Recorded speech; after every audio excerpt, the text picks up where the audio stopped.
একদিন এক গ্রাহক দোকানে এসে কিছু চিনি ও তেল কিনলেন। দোকানদার দাম সঠিকভাবে বললেন, কিন্তু গ্রাহক কিছু টাকা বেশি দিয়ে গেলেন।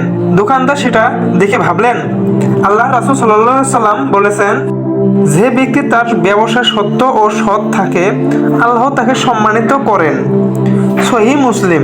তবে তিনি কোনো লাভের আশায় সেটা রাখলেন না। দোকানদার গ্রাহককে সেই অতিরিক্ত টাকা ফেরত দিলেন। গ্রাহক চমকে গিয়ে বললেন, এমন ব্যবসায়ী আজকাল কোথায় পাওয়া যায়? কয়েকদিন পর তার দোকানে আরো বেশি মানুষ আসতে লাগলো, কারণ সবাই জানতেন সে একজন সৎ ব্যবসায়ী। আল্লাহ তার ব্যবসায় বরকত দিয়েছেন এবং তার দোকানটি সবার মাঝে জনপ্রিয় হয়ে উঠেছে।